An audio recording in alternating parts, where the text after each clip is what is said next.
All right, guys, beta branch version 1.6.5 has gone live for Mount & Blade 2 Bannerlord, and in it is a lot of improvements to the arena system and some companion quality of life improvements when it comes to the clan management screen. In my typical fashion of upfronting the knowledge here for you, let me give you a quick breakdown of 1.6.5 and what it includes. So we're going to be getting 3 new items, a Aserai crown, and then 2 new Battanian chest pieces. In addition to that, the companion management on the parties in your clan screen has been, I guess, optimized, or it's been had a little bit of an overhaul. Now your individual parties that are being led by your other companions, you get a nice breakdown of how them being in each role of the party and how it kind of corresponds to bonuses for that party. Furthermore, there is now a context tooltip that tells you that anything that you do not assign to a companion in your party, it shows you that you as the party leader are the de facto placement of that. So for example, quartermaster. If you don't have anyone assigned to that and you are the party leader, which you will be because you're playing the game, then there's a little tooltip icon that tells you, hey, since no one is occupying this slot, you are the quartermaster. And let's say there's no one in the medic position, then you also become the medic as well, or the surgeon as it were. So that's a nice little tooltip. It lets anyone brand new to the game know, and it kind of like fully confirms it rather than it being kind of be one of those things that people say is the case. So it's nice. In addition to the arena improvements, make it so that arenas actually have a elite payout when there are, I think it's either 4 or 5 nobles present in the arena. So having nobles present in the arena actually has better ramifications where you get a better prize pool to pull from, so on and so forth. In addition to that, the arenas will now simulate themselves across the map, so you have people kind of becoming winners and so on and so forth. But the biggest thing is, if someone in your clan enters the arena with you and they win, the clan wins the item, not the person who wins it. So you will then get the prize if someone from your party or clan wins and you don't. So it's now worth it to go all the way through the arena, let it progress to the end, and if your companion, let's say the dude with like 500, 200 sword skill wins, then you'll get the item. So that's a really nice little quality of life improvement there. Pretty stoked on it. But that's the kind of down and dirty here of 1.6.5. The big question is always should you test it? In my experience, right now, it does have a lot of bugs with the arena screen, and it does have a big one with even booting up the game with any non-official .dll files. So they've already made a Reddit post, or I'm sorry, not a Reddit post, a forum post about that saying, hey, fix is coming, but in order to play the game, you have to navigate to the executable within your actual folder. It won't just boot from Steam. I had that issue. Some people have not. It just kind of seems to be a per case basis. So right now, I would say if you want to try out Beta Branch, definitely worth it to test out the arenas, but give it a day or two and then it should be good to go. Hopefully by the time this is posted, a lot of this stuff will get hot fixed in the next day, so I really wouldn't worry about it too much, but there's nothing outside of that that's really going to be terribly crippling. But at the same time, I haven't been able to put a ton of time into it because I already kind of hit those roadblocks. So I'd say it's worth it to test out the new arena on a specific Beta Branch save you've got, but you can still kind of hold off on this unless you are really, really hankering to try out some of that new stuff. But let's dive into the bigger patch notes. If you are heading out, please don't forget to like, comment, and or subscribe. I can't tell you guys how much that helps me. And if you have not yet picked up Bannerlord for whatever reason, you can use the link in my Nexus Store. Let's get started here on the full beta patch notes for 1.6.5. And we'll kind of skim through this quickly. But we've got quite our normal accoutrement of crashes here. If you are encountering any of them, please, guys, always check this portion. Some performance optimization. I did ask the devs what any of these mean, and they said you won't really experience them, but it just kind of makes the game run a little bit smoother and better. But optimize the function that selects a random element from a list, that calculates ideal garrison strength, and that calculates the score of a party's target behavior. And then fixed numerous spike issues that occurred with menus and transitions. Some people were saying that they are still encountering menu lag and transition lag, and they've tried to nullify that as best as possible. I even encounter that. Like, I had always said I never really encountered menu lag, but I'd press, I, and there would be a spike of lag before it would load in the inventory. That has been alleviated a little bit more here. Some other little improvements for save and load as well as localization. But for the art, we get some nice cool improvements here. Again, they've added in the Aserai crown and Battanian armors, which I'll show off in just a little bit. But the visual improvements to troop portraits, it's not a huge change, but some of them look a little bit cleaner, look a little bit nicer. Some of them don't look like 3D fractals anymore. So you've got a little bit of an improvement to those portraits in the encyclopedia. There's also been some other stuff with ballista cover models, and you know, I'm always a big fan of centerfolds, but let's just move on for this one. Onto this, we get minor fixes to Empire and Aserai Castle siege scenes. Any of these are really nice to see because there's always a little bit of weird graphical glitches here and there, but fixing these siege scenes helps out with the actual siege mechanics working a little bit better. But no big, huge siege mechanic fixes here. We'll get into those a little bit later.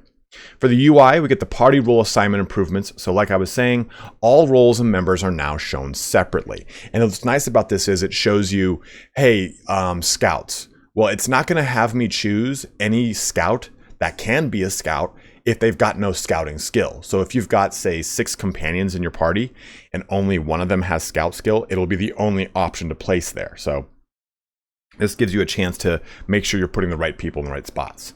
The automatic assignment of party leaders to open roles within their party is now reflected in the UI. There's a little crown and it tells you exactly that. I will show it off in a bit. But added world map notifications that trigger when the player loses a trait. This is becoming more and more of a mechanic in the game. You know, the traits are starting to become more of a, hey, you know, you just raided this location. I'm not really down with that. Or, hey, you're trying to sneak into this location. That's affecting certain companions and travelers and whatnot. So these traits are starting to become a game mechanic. So it's nice to see this up front before what I assume is more mechanics coming that'll layer into that. Added pregnant icons to the encyclopedia and the clan page so you can just know what's going on. Hovering over names and conversations now opens a tooltip that includes the character's relation score with the player, which is very nice, and I'll show you that off when I also show off this next one. Added available quest names to the character tooltips. So you no longer have to jump into conversations to find out your relative relation with things and what maybe their quest they're offering. You can just hover over it in the respective town, see, oh, okay, it's not the quest I want. I'm not going to jump into the dialogue. I can just move on. A little bit more of a quality of life fix there, and I'm all down for it. A number of bug fixes here. Always check a look through these as well. Battles and sieges, though, added troop selection to keep battles, which is very nice, right? Right now, or previously, if you were to go into a keep battle, it would just randomly select from the top of your list down. Now you get to choose this in a nice, easy fashion. Fixed a bug that caused siege defenders to go to an incorrect defending position to meet the attacking ladders and towers in scenes with multiple offensive climbing spots. So if you were to say, hey, in the pre-battle stage, have someone go to this location, sometimes they would just plop somewhere else. And it would be a really big struggle to try and get them onto a certain part of the wall to help defend against incoming ladders and towers. So that has now been fixed.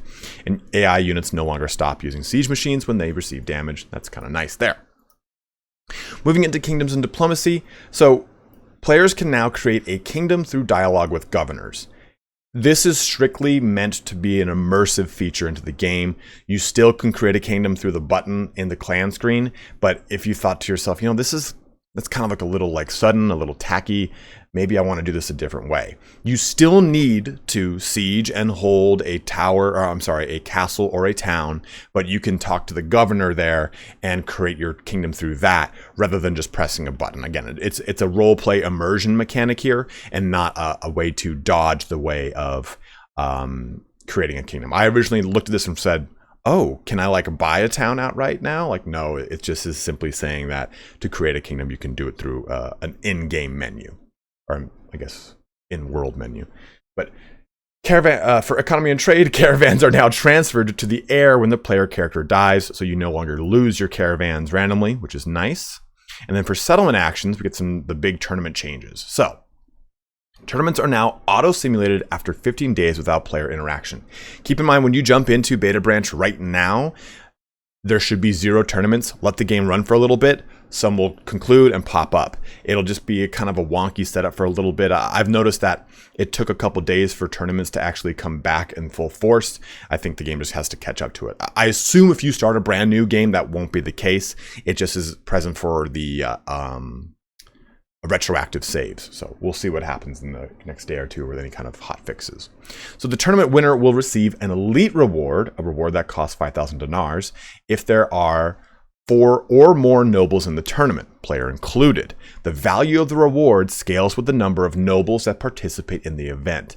If there are less than 4 nobles in the tournament, the winner will receive a random regular reward, which costs between 1,600 and 5,000 dinars. If the winner is the player character or a clan member who is in the main party, the tournament prize will appear in the player's inventory. I love that. It's something I've wanted forever, right? Like, how many times have you jumped into an arena in the early game and, oh, you died at like the first or second round, but then your companion wins and it's not even in the inventory. He doesn't even actually take the prize. He's like, thanks, you guys can keep it. So I'm stoked to see this brought into the game.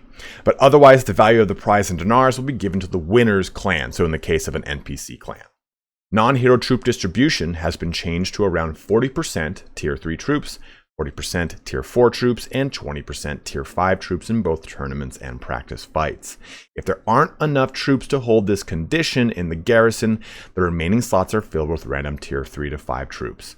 Updated the tournament game menu text. So why this is important is oftentimes if you are running around the map and you find a place to do a tournament and it just so happens to be garrisoned by a massive army that's restocking on its supplies and everything, you might end up fighting a tournament fight with a ton of tier 5 troops and they just crush you, especially in the early game. And even moreover, if you yourself have a really nice, decently sized army with some good tier 4 and 5 troops, you would be dealing with nothing but tier 4 and 5 troops in that tournament. So they fixed this now so it's actually a set distribution with tier 5 troops being less of the composition and 80% of the composition going from tier 3 and tier 4 troops. So a little bit better of a balance here, and I like that a lot. So some very much needed tournament changes did occur here. I do want to see more though. I want to see that tournaments have an actual leaders list, and that leaders list contributes to better reward system, right? Like, okay, if there's 4 nobles, but who cares if 4 of those nobles are all trash and they're at the bottom of the quote unquote leader list? Climbing that internal arena leader list should lead to something like some sort of yearly all-star tournament match. I would love if that occurred, right? So that, hey, it's a high stakes, nothing but nobles in this fight, and it's a really high reward. That would be an amazing way to make the arena system feel very immersive. So go ahead and let me know in the comment section below if that's something you would love to see. I know that the developers, they read the Reddits, they read the forums, they read these what is this thing called? Video comments. So let that be known if that's something that you really would like to see as an expansion upon the arena system. So moving on, quests and issues, a lot of tweaking to a lot of the quests, fixed a lot of the balance issues with some of them, as you will always see, which is always good to see. But conversations and encounters added additional lines for surrender demands and comments from NPCs that had participated in tournaments with the player. Adds just a nice little layer of immersion into the game. Especially it's like, you go in and you do a tournament, you beat the guy, and then you see him and he goes, "We've never met." I'm like, dude, I just killed you in the face with a sword. Like, we've met, brother. But you got that little ditty there. For multiplayer, we get quite a lot of fixes here too. Also, musicians in taverns no longer have the same faces, which is just disappointing.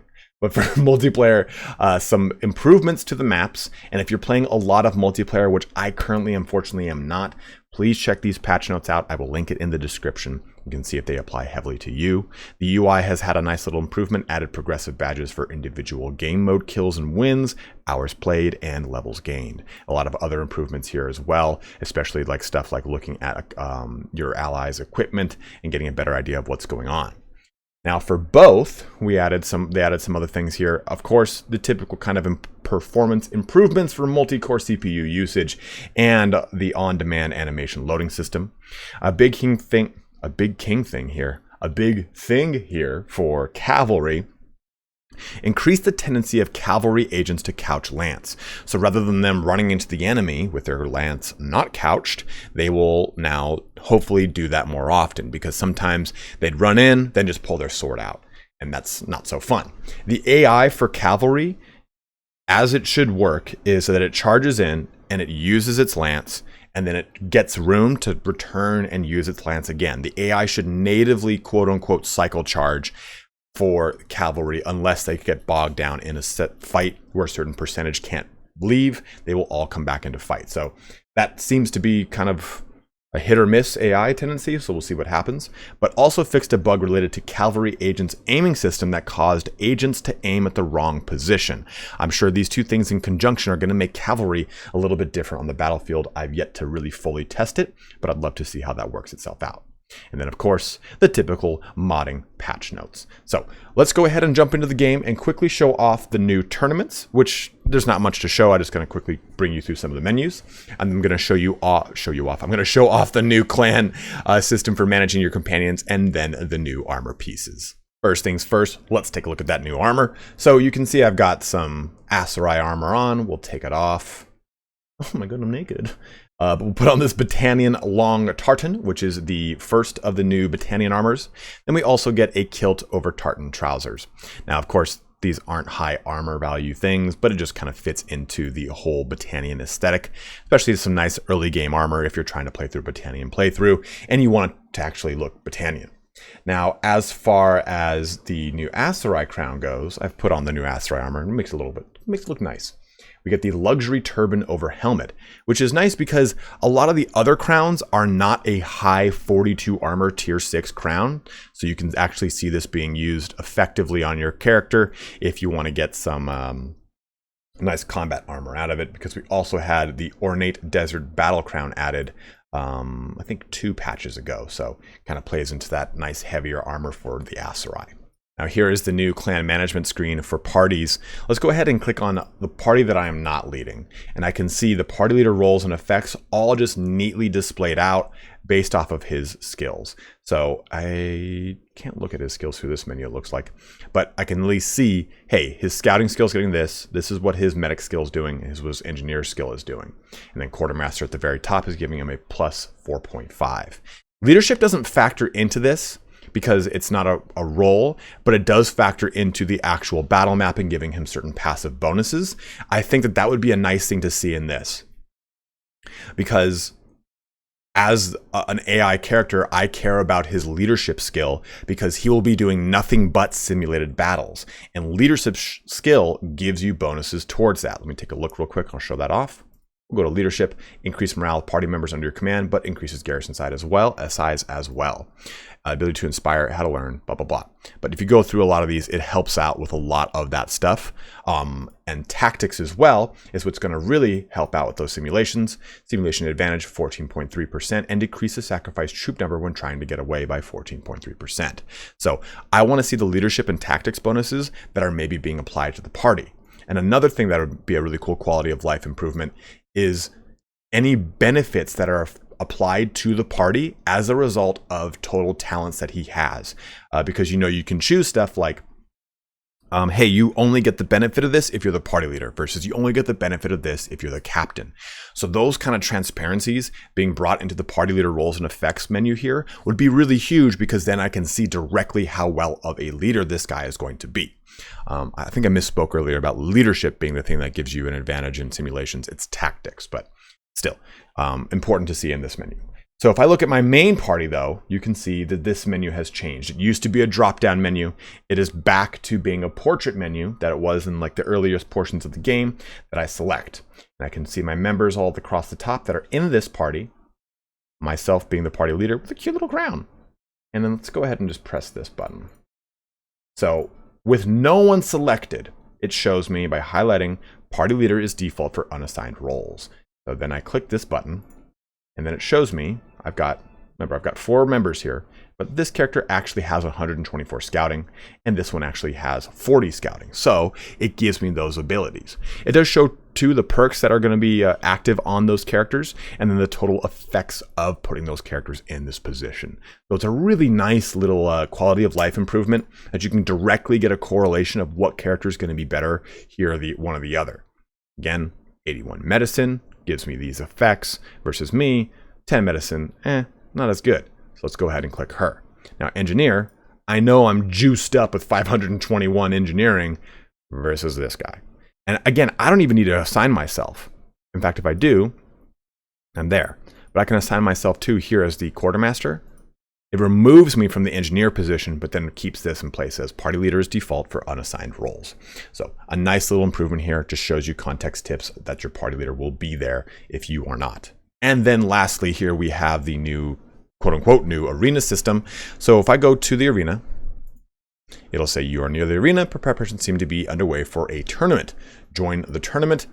The tournament will be a melee group fight. As you approach the arena, you overhear gossip about the contestants and prizes. Apparently, there are one noble present in the city who planned to enter the tournament. Hey, guess what? It's me.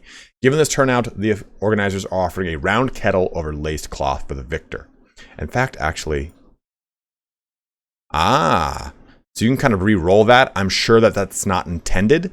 So don't try to like game the system, because I'm sure that's going to get patched away, but you can go back and forth and it seemed to kind of split that, because I looked at this before. So, okay, so we'll join it and we can just go ahead and skip, join, and we'll go ahead and just do this really quick, and I'll intentionally get killed here. I didn't see if my companions were in, but okay. So skip that, skip. So I did not win, and it shows who did win, So if my companion had won, though, I would have gotten that prize item, which is awesome, right? So a nice improvement there. You can see how that all pans out for you, and hopefully it makes arenas a lot more engaging in the future. But as always, guys, that is everything today. Thank you so much for watching here today. 1.5 or 1.6.5 I still think needs a little bit of work before you can really jump into it and enjoy it. But I do think that that's going to be fixed in the next day or two. It just seems like there's some issues with some menus and whatnot, especially with booting the game up. So until that's been fixed with a hotfix, I would say just kind of give this one a put on hold for a while. Maybe wait a week, maybe wait 2 or 3 days, and then you can jump in. This is an older save, so you can use it retroactively like you can with any other beta branch. But this is my quick down and dirty review here of 1.6.5.